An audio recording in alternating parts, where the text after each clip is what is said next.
On croit souvent que les voleurs sont ceux qui portent une cagoule et tiennent un pistolet.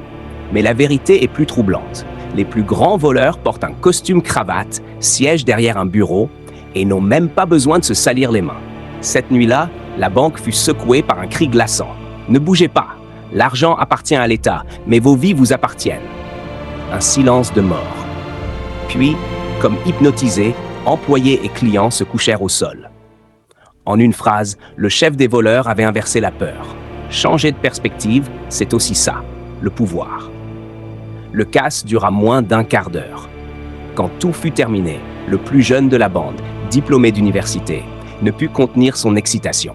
« Chef, allons vite compter combien nous avons raflé. » Le vieux brigand, simple ancien d'école primaire, éclata de rire. « Compter ? Imbécile. Tu veux perdre ta nuit ? Demain, les journaux et la télé nous donneront le chiffre exact. Apprends ça, gamin. L'expérience est plus précieuse que tous tes diplômes. L'expérience, c'est ce qui simplifie ce que les diplômes compliquent. » Pendant ce temps, à l'étage, le directeur, tremblant mais lucide, ordonna « Vite, appelle la police !» Son collègue, directeur de la succursale, répliqua avec un sourire cynique. « Pas si vite. Profitons de l'occasion. Prenons 10 millions de dollars pour nous. Nous les ajouterons aux 70 millions que nous avons déjà détournés. » Le premier hésita, puis éclata de rire nerveusement. « Tu as raison. Quelle aubaine !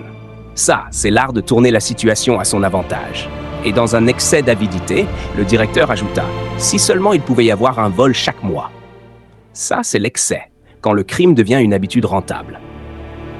Le lendemain matin, les médias annoncèrent 100 millions de dollars dérobés dans une banque de la capitale. La nouvelle fit sensation. Les voleurs, planqués dans leurs repères, n'en croyaient pas leurs oreilles. Ils se mirent à recompter leur butin, encore et encore. Résultat, 20 millions, pas un de plus. La colère éclata. Le plus jeune hurla. On a risqué nos vies, affronté les armes et les caméras pour 20 millions. Et ce directeur de banque s'est mis 80 millions dans la poche, sans lever un doigt. Le chef hocha la tête, amer. Tu comprends maintenant ? Le véritable pouvoir n'est pas dans le pistolet, mais dans le diplôme.